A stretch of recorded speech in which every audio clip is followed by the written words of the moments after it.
Joining us today live on set, a special guest.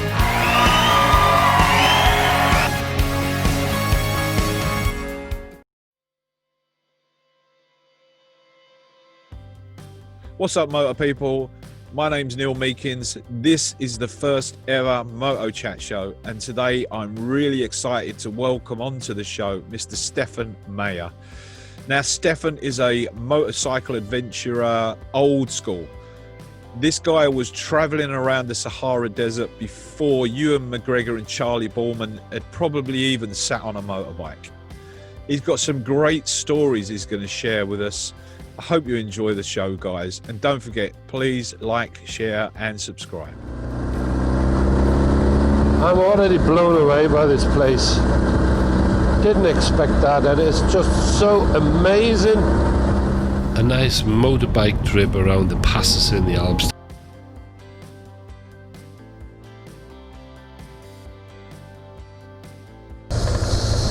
Quite a bit loose gravel on the surface, so that's not rather good. Where did you start? Where did you first start? What was your first experience in motorcycling? How long ago and what was it? Well, how long ago? I'm 56. It started when I was 14.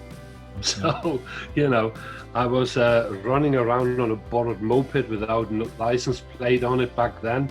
You know, you didn't get run over by the police. So, you know, you got a slap when we got caught, but that was it. So this is where it all started. But what really ignited the spark in myself was I'm a lazy reader. And, you know, for me to get a book out is a big deal. And I found a book by a German guy he called Rüdiger Neberg. And check this out, guys, online. He's long gone, he passed away. And he was a baker. And he suddenly had that book to explore.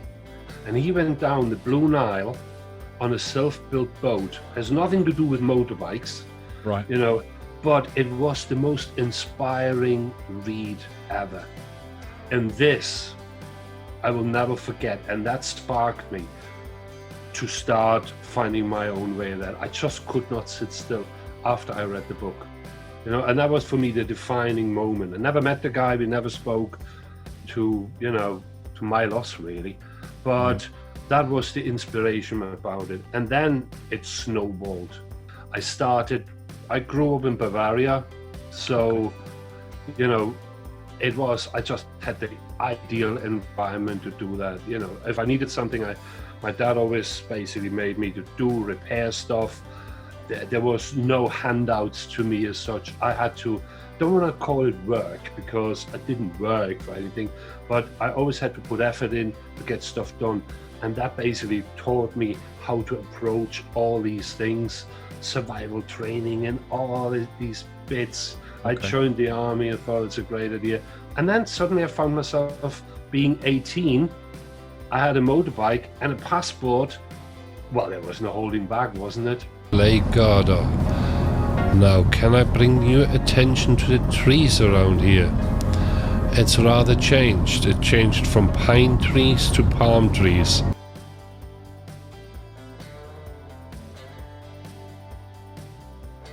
So, if you are there, you just drive for a pizza to Italy and come back. Or you cruise down the Mediterranean for 6 weeks with no money in the pocket and hope for the best. You know, that's the kind of stuff we did. And the more I mean, you see it on my face now, the more I even think about it, the more excited I go. You know, that's where it all started. And there's just no way I can stop. I paused, but I never stopped.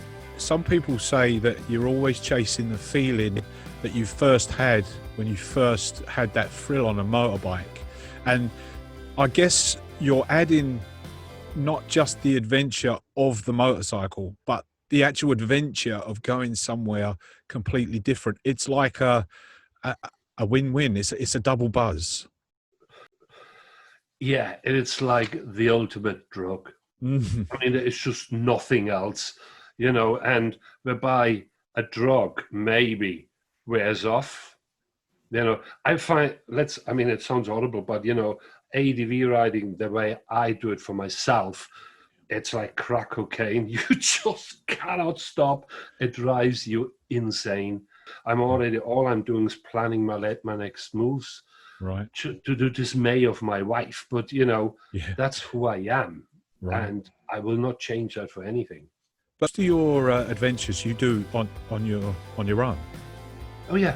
I'm always completely solo, yeah. I am completely solo.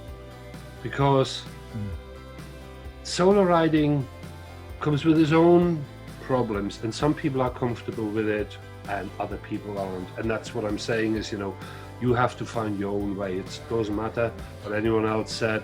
If you're comfortable in a group, fine. I'm always on my own because I make my own rules. I make my own decision. I deviate from where I'm going, and I don't want to carry the responsibility for someone else on the trip if I can't control the situation. So that is, you know, I tried it a few times, and you maybe get me to drive with you for 2 days, but then I'm off. Yeah. You know, so it just doesn't fit in my way of doing. Maybe it sounds selfish, but, you know, it's just the way I feel more comfortable. Do you think you could ever go on somebody else's adventure, like follow somebody else? No. No. Well, honest to God, just impossible. Couldn't do it. Yeah.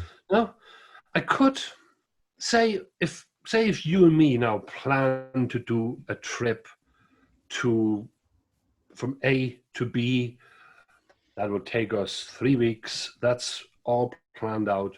Yeah, I can do that. Right. Yeah. Right, because I have part of the influence, but trust me, it would be difficult further along. You know, I mean, I did it. I've been there, and I fell out with people. People fell out with me. Yeah. Because it puts so much pressure on something. There shouldn't be that pressure. That I'm better off on my own. Other people, they are better off in company.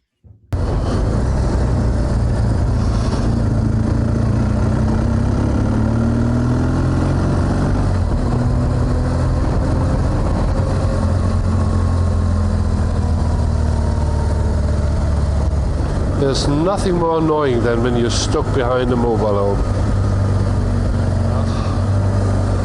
Past the mobile home disaster. Hopefully we have a few minutes of nice road to ride.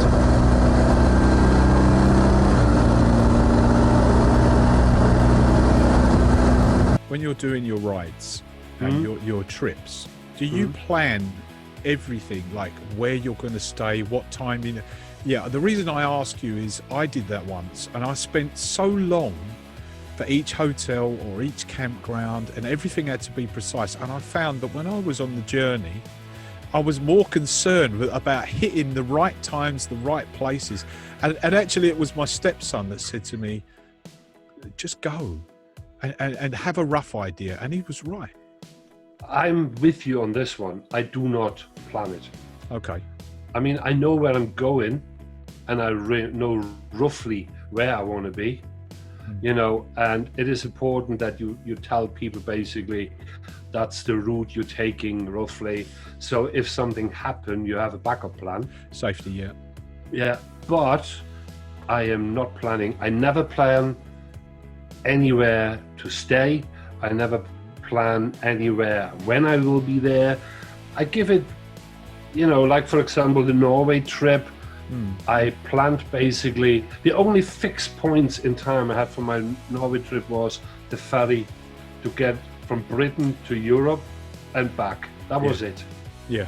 So your kind of take-home message really is, look for the things that you want to see, have an outline, get all those things into your ride, but don't plan to stop at every single place. Choose when you're there.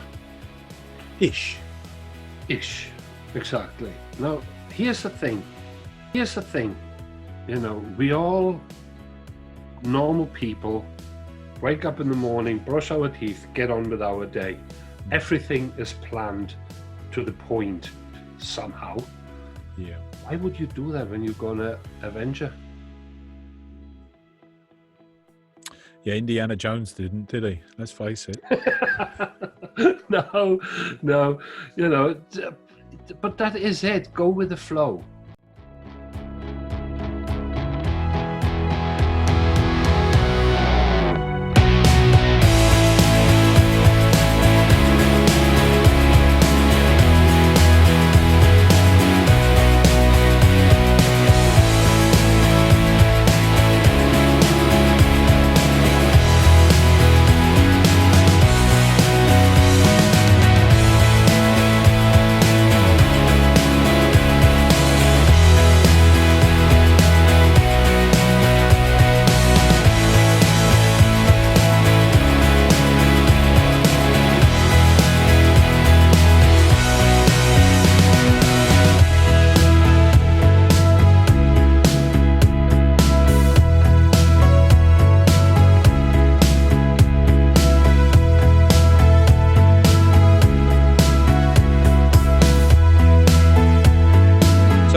I mean, I know what you said when you was younger, you'd go down to Italy and things like that. But I mean, in my mind, it was Ewan McGregor and Charlie Boorman, perhaps the guys that really kicked off adventuring. That's how I understand. That's what kind of sparked my interest off. You might have a different view on that. Where do you think you really kind of started?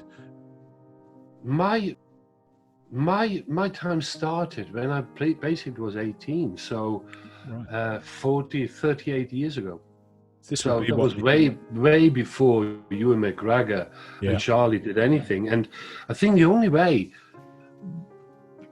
we consumed this Charlie and Ewan McGregor adventure that way because there was actually the medium out there to do it, because no one would be bothered to take video cameras or whatever, because it was just too bulky and stuff like that. I when I first did my Sahara crossing around Mauritania, I was 18. I was 19, and I had a Yamaha XT500. Wow. The old one-cylinder, best motorbike ever. Really? Ever, by a mile. Germany had restricted it to 27 horsepower. Soon we went out of Germany. The other bits got in, and we managed to get 33 horsepower out of it. What was that like going across the Sahara Desert, 18 years old on that bike? I mean, what did you take with you? Well, I had a tent, what basically we thrown away because it was rubbish. And we didn't have the big fuel tanks we needed, so we had big plastic jerry cans strapped to the back. Be honest, we didn't have much. I mean, we didn't have a photo camera because back then there was no digital stuff. So if you take a photo camera with you, it's anyway ruined. We basically just had the visors and we had all the bits we needed, and it was two of us back then, and we just went for it. 18-year-old guys in the 80s were going to Ibiza. Yeah, that's what they did. You're riding across the Sahara.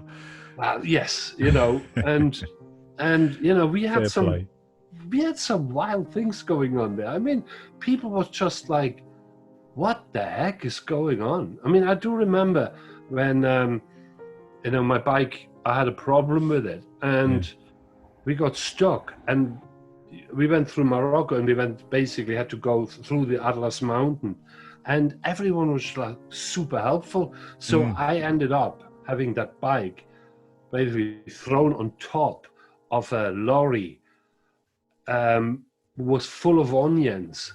And I was sitting on top of that highly overladen lorry with onions for 2 days. Oh. Smelling of onion. I have no idea. I mean, there was plenty of food around if you like onions, but... It was just amazing, So, and my bike basically did it, just tied it to the back, and everything was so much easier. And it made it through okay?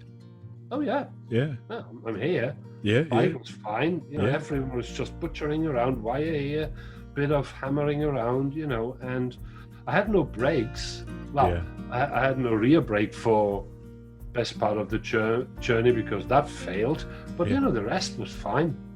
I've talked to people before. I don't know if you ever remember Fools and Horses, and there was a character in that called Trigger, and he said it's the same broom, but I've had to change the head 3 times and I've had to change the handle 2 times. That's the one. And people have said about their bikes, I've taken it all around the world, but I've changed the wheels. I needed a new engine, the seat went, the steering, and by the time they're through, it's a completely different bike. But well, see it that way, when I came back, I had to scrap it because there was no way I got it ever again through the MOT.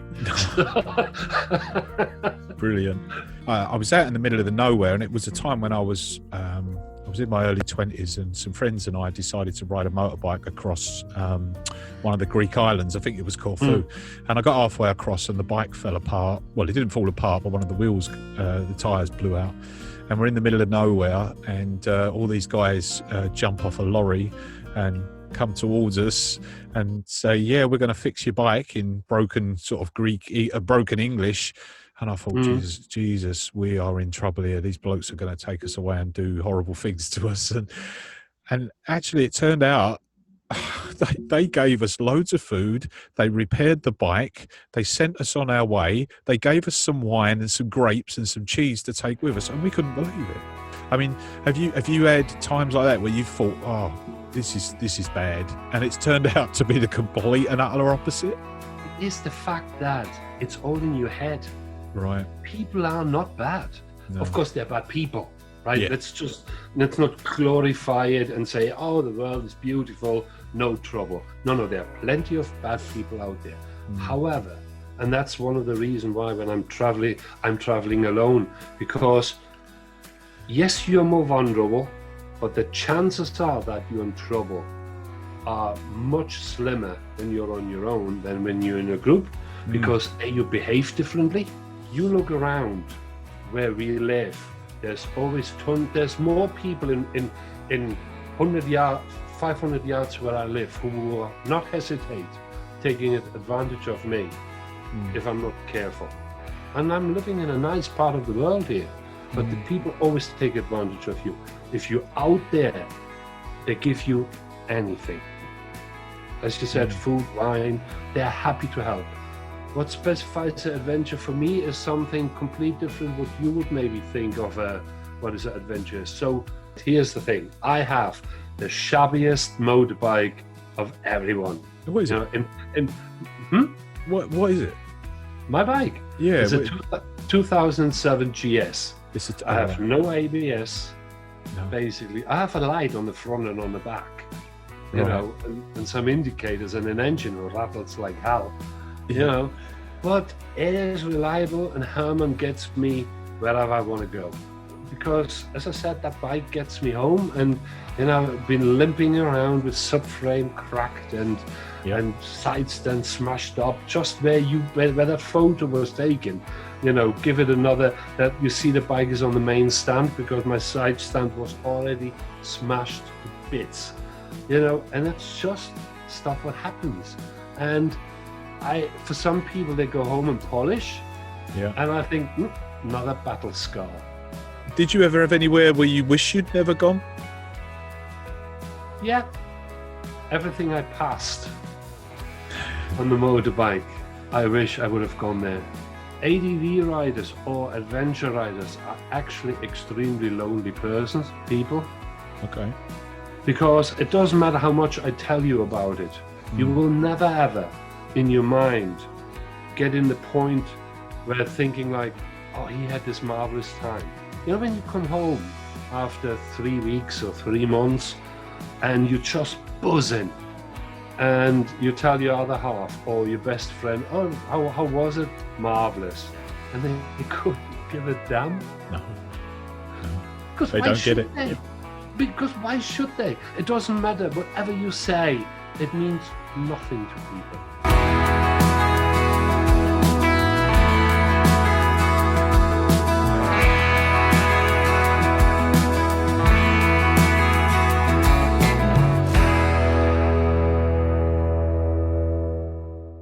That's the one? I think that's the one, yeah. Yeah.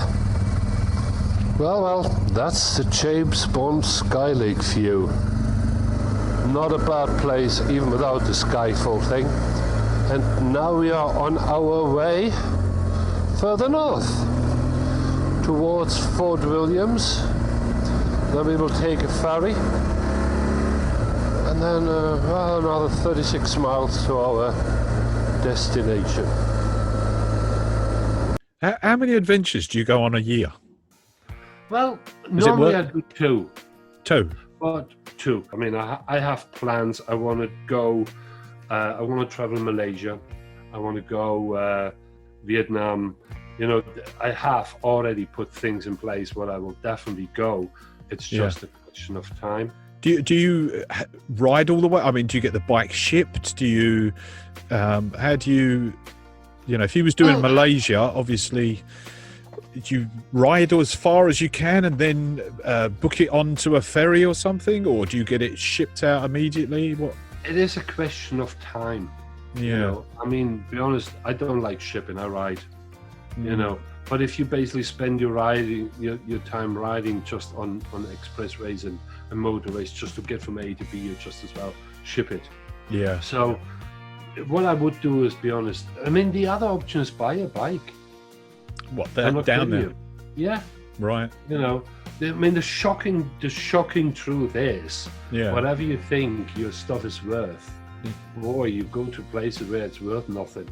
Really? And you can, well, in Russia, for example, if you can buy a decent little motorbike to run around for $3,000. Yeah. Now, can you imagine how much it would cost you to get your bike there? You know. Fortunes. Exactly. So, you know, and then you have the canny stuff and everything. But on the other side, if you would go, say, for the 6 months around the world trip or whatever, it's a complete different scenario, you know. So I mean, I had invitations to do tours with like tour operators and stuff like that. To be honest, I never done it, you know, because I'm not quite sure if I fit in there. More of a lone wolf. Well, it's just what you do, isn't it? Because I mean, I was reading, because you see, there's like amazing tour operators around, and they do lovely tours, and every night you stop somewhere in a nice hotel with 25 other mates, and then you have your beers, and next morning up you go again. You know, and then you can stroke an elephant halfway through. I don't know, for some people, best thing in the world, no doubt about it. You know, and good on them. But it would just drive me insane. What about America? Have you ever done America? Yes, I've been. When I was in the army, I was. I spent 9 months in America. Okay. And I was stationed in Fort Bliss, Texas. Cool. You know, and so I traveled a lot.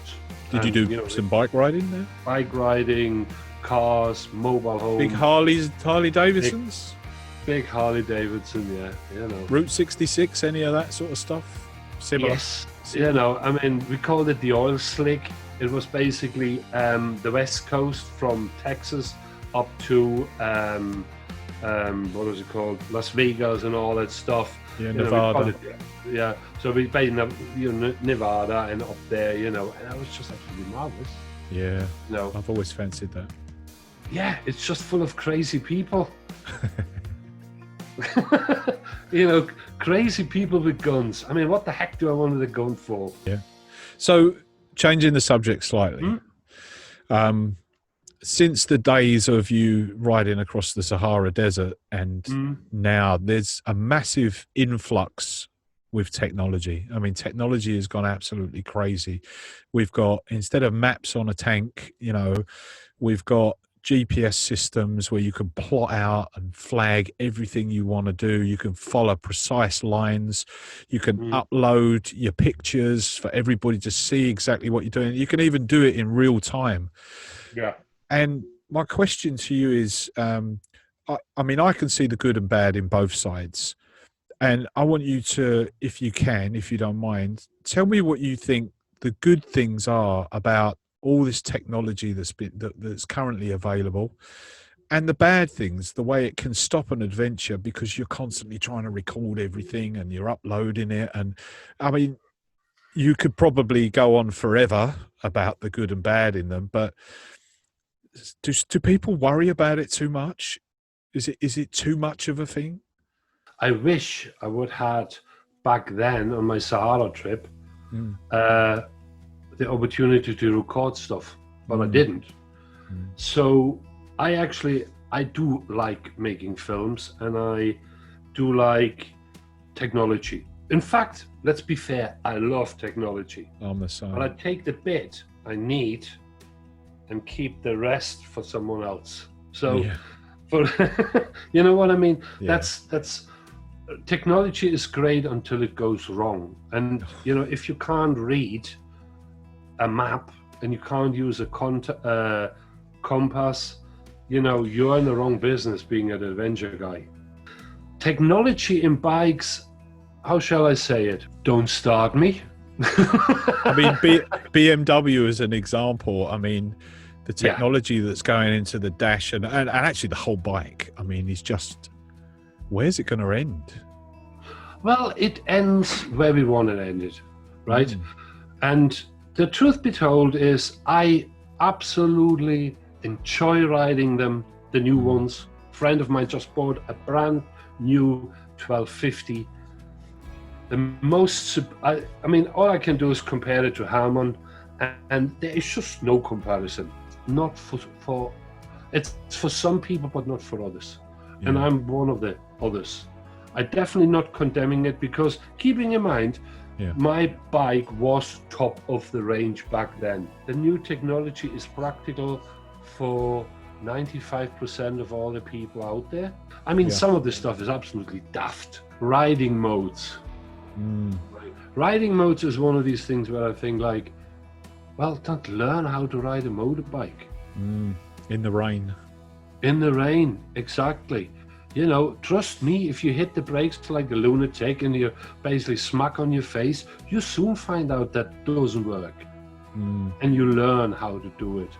You know, I think what it does is it disenfranchises people. People stop learning how to ride properly. Because with all that support stuff, you know, they don't know where the limits are. Sports bikes, you know, when you have these super fast, amazing machines. And then if I would go on there, a bit of a belly, 6'1", I'm just the wrong guy for that bike. You know, TT riders or whatever, they are little guys. You know.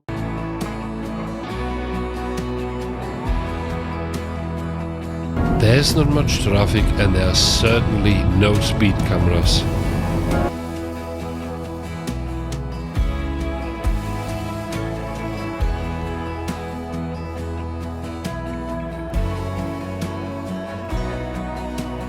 Welcome to Panoni. That's an absolutely lovely place. Try to get myself a cup of coffee up here now.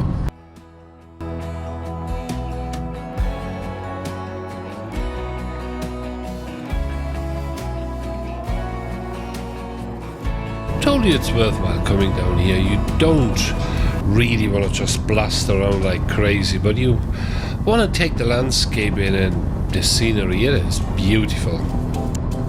Have you ever had to go on an electric bike yet? No. And, you know, truth be told, I'd been on a electric scooter once.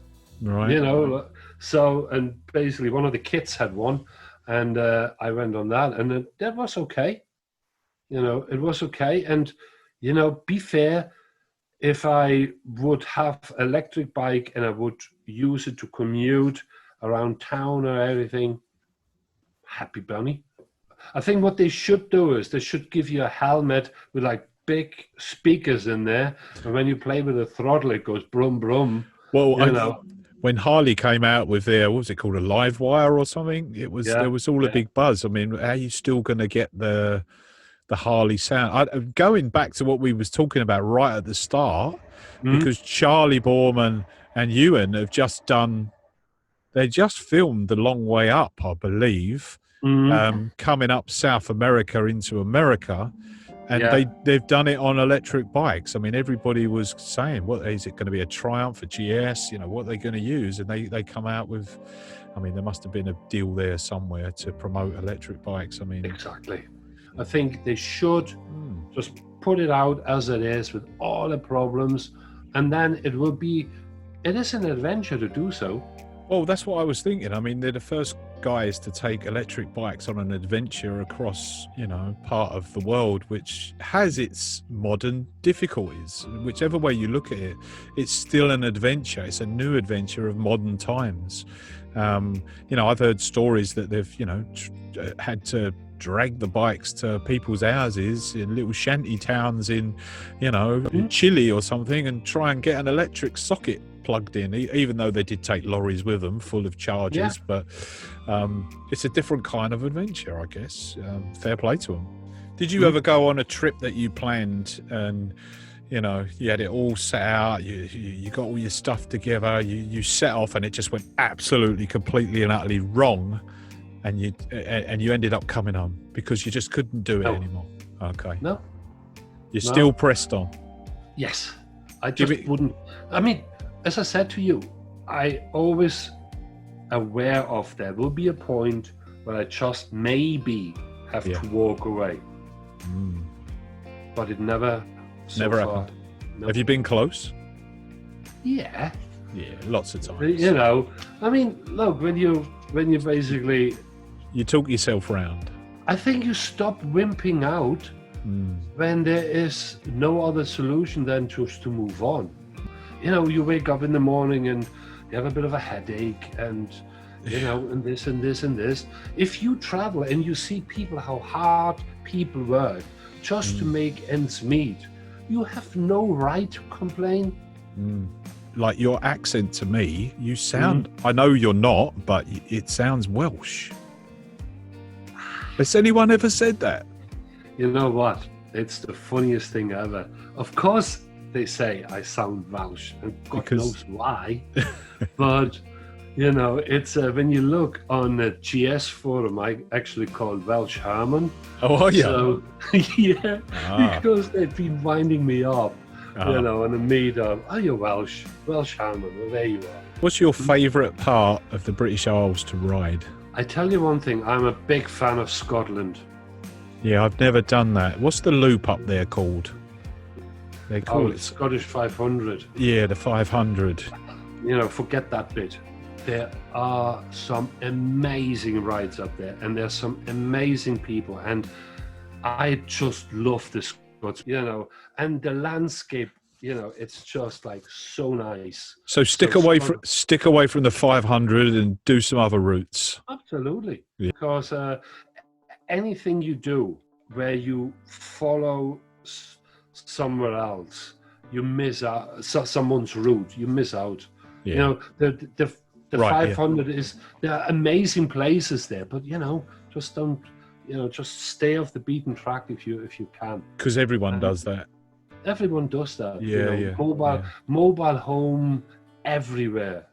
I mean, when I went up Norway 2 years ago, and it was fabulous. I mean, I'm a big fan of Norway. Norway, because the people are amazing, the landscape is amazing, and as long as I kept away from the main roads, everything was fine, and there is lots of space. But as soon as you hit the main roads, everyone is there in their caravans and mobile homes, and I mean big time. And you're like, oh my god. And then they all decide, for whatever reason, to go up the big mountains on their mobile homes. Oh my god, it was just hilarious. Have a look on my YouTube channel. There's a video, what was it? The best video I ever made.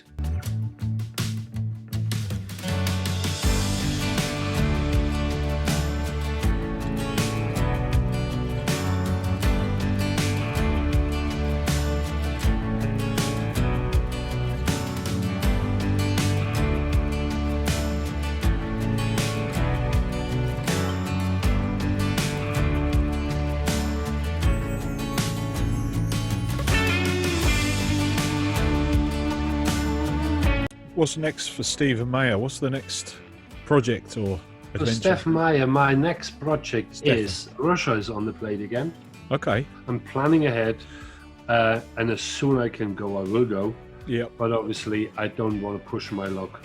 So I want to basically shoot a lot of stuff where I used to grow up, where I actually think people should go see it because it is amazing riding. Well, funny enough, I met a guy the other day who was a big BMW aficionado, and he's quite an elderly gentleman.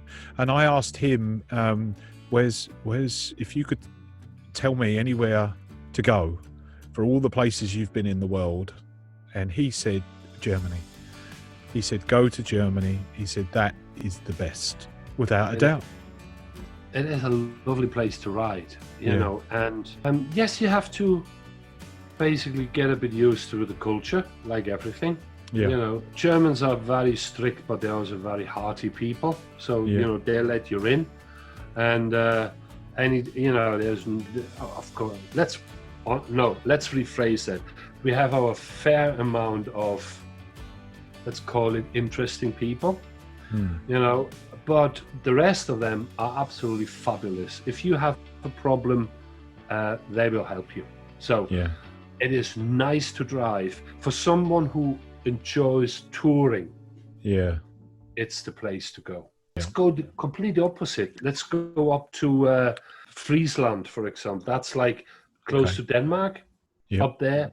Complete different character of people. Absolutely love it.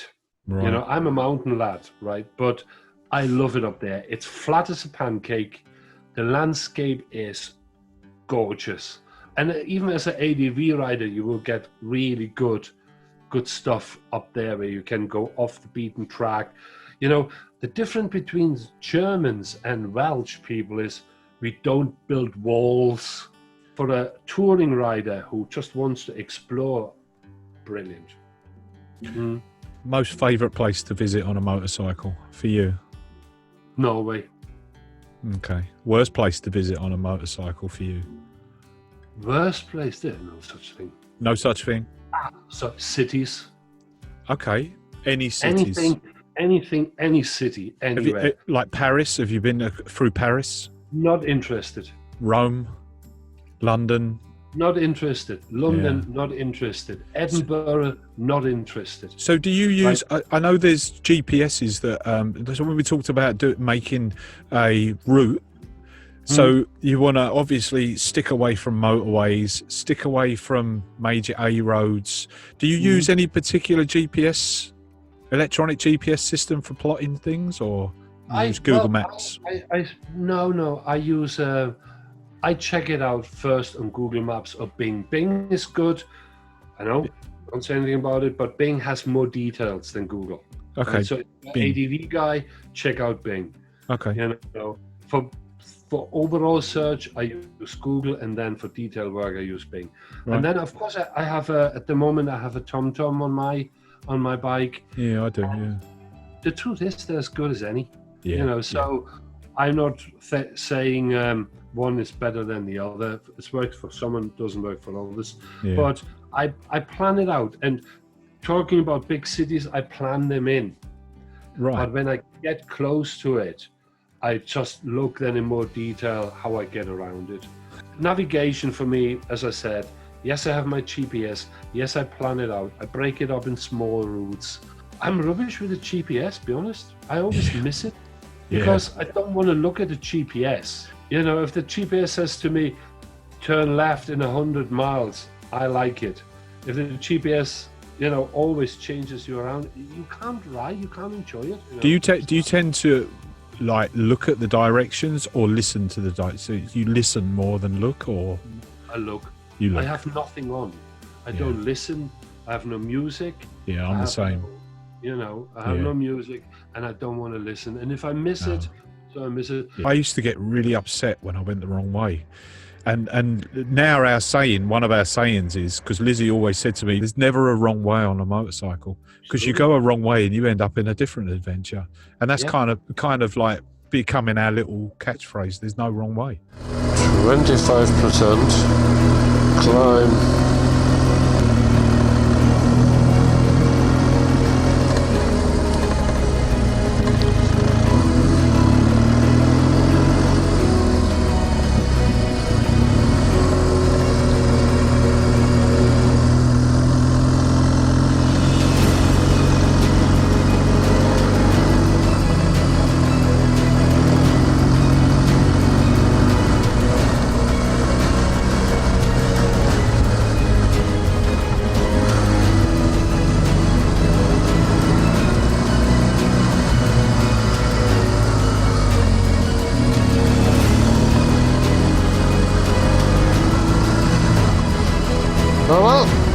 goes up has to come down.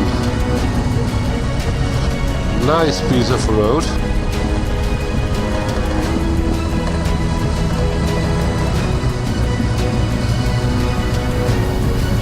Yeah, just that picture behind you is that was basically a wrong way. Where is that, Stephan? That's Norway. Right. Okay. You know, that's Norway. I was just on the way up north, and that's actually a lot of a winter sports center. Yeah. Right. My Norwegian is pretty rubbish.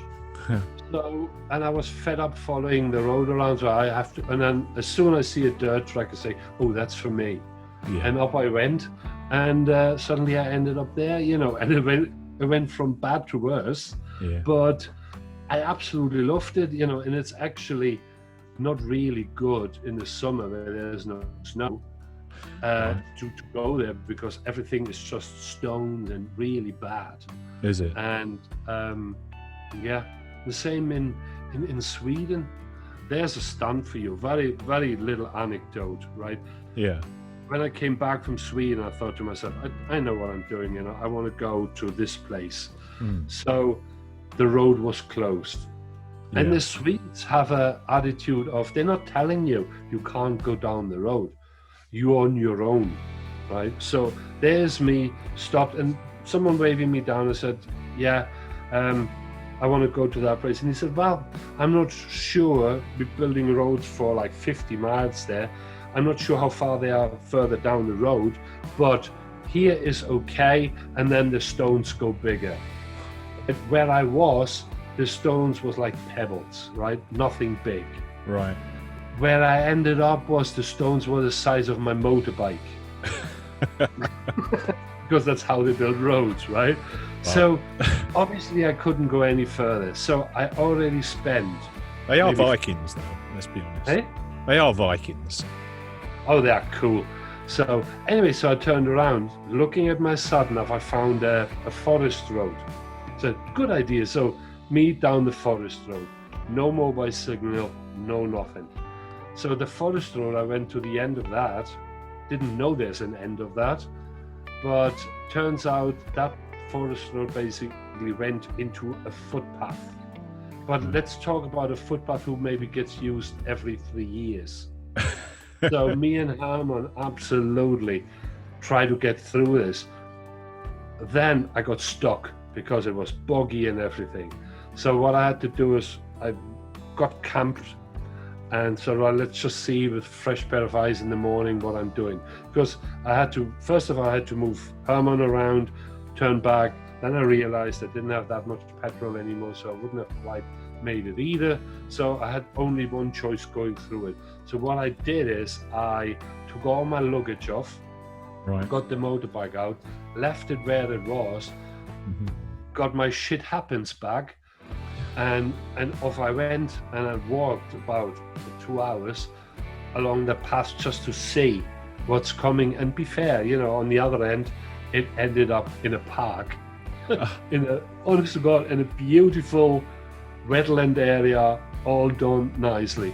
So then I had to go back, got all my luggage, carry it up to that place.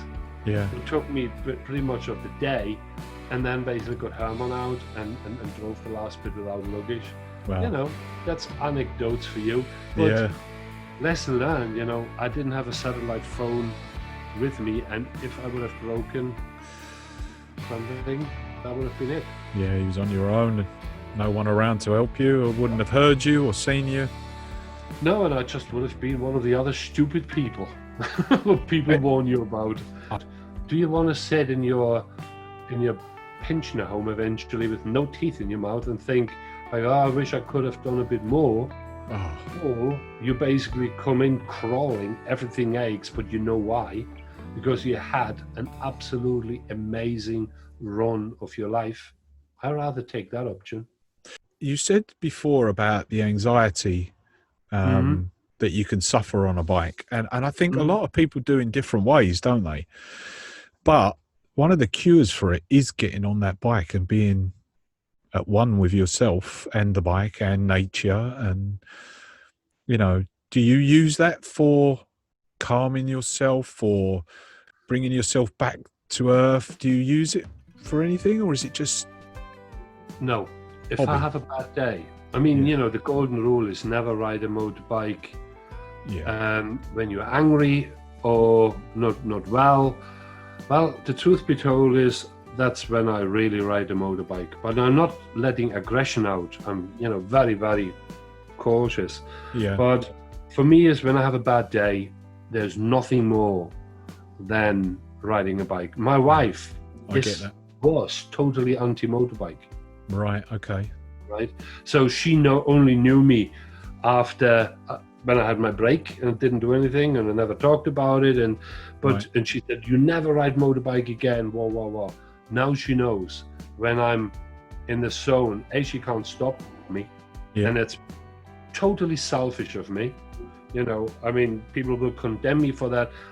I am selfish when it comes to motorbike riding because I need it. I get ill when I don't. It's kind of like your meditation then. It's kind of like your Yes. The motorbike itself is not the obsession. It's the feeling. The feeling of being out there riding, Yeah. you know. Stephan, all this solo riding, adventuring, weeks away, I can't be away from my missus for a day. I'm lucky I have a wife that rides, so she would be with me anyway. But going away for 3-4 weeks to Russia, for instance, like you said, on your own, you know, and you've obviously done this quite a lot over the years. How do you, because for people out there who want to do this but find they're being held back because their other half doesn't understand, perhaps. I mean, I don't want you to give marriage guidance, but how does that work for you guys? It doesn't work. It doesn't. It doesn't. No, it is a struggle.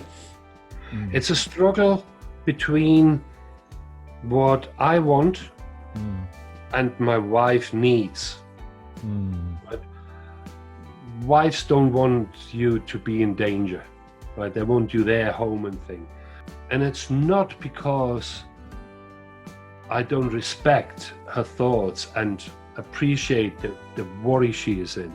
In the end of the day, we all have different expectations from our life. I'm always prepared to walk away in anything. Nothing is worth having if it's not from the heart and if it's not what you're yearning for. You know, you have to be in there. Otherwise, it's just not right. And my wife knows there is just no stopping me because she knows I would get ill if I have to stop it now because of her. And our relationship would be in tatters anyway. You're not finished with your adventuring, put it that way. I mean, so just quickly, you've been to Russia before, or this is the first time to Russia? That would be a first. This is a first. So what's the plan with Russia? I know Russia's cold, but are you going there summer? I would go, yes, I would go in the summer. It is what it is. You know, I mean, if you go further up north, it is cold, even in the summer. Yeah. You know, there's just no ifs and buts. But what about you know, Mongolia and that? Mongolia is just amazing. You know, I had friends who've been to Mongolia. You know, and that's one of the places I absolutely adore, and I would love to go there. Yeah, and that's definitely. I mean, my bucket list doesn't get any shorter; it gets longer. Are you searching for something? Oh, of course I do. What? No, don't know. If I stop searching, then it's over. You're on a journey, and I'm on a journey. I have my life. I'm breaking out, and I always did. Searching, absolutely. Because whenever I ride, I'm searching for something. What's around the corner? What is the next thing? Wow, I've never seen that before. Is it a feeling as much as a place? It won't be a place. Yeah. It won't be a place because any place is as good as any as long as you're happy. Yeah. And then that ingenuity to try and find another way kicks in. That's the adventure. Listen, there was never ever, I can truly say, I never ever regretted any decision I made on the road. Awesome. Ever. That's cool. You know, there was some really dumb stuff going on, you know, but I never regretted it because I just made it for what it is. You know, I think what you guys do is great. You know, it's something different. You know, because I have a Harley Davidson as well, you know. Do you? What do you have? Yeah. a 48, you know, it's like the 1200. You know, I got the thing 6 years now and I've got 3,000 miles on it. I had a Dynaglide. Cool. That was a Super Glide, actually. It's been a pleasure, sir. An absolute pleasure. Take care. You take care. Take Bye-bye. care. And Bye-bye. my regards to the woman. And same to yours. Right, listen, take care. Take Bye-bye. care, my friend. Bye-bye. Thanks for watching. Hope you enjoyed the show. I certainly hope you took something away from that. I know I did personally. And if you've got any comments, please leave them in the boxes below. And it would be great if you liked, shared and subscribed, and even tick the little bell so you get notified of any more videos, because we've got lots more in the pipeline, guys. You have a good night, and remember, there's never a wrong way. Take care, guys. See you soon.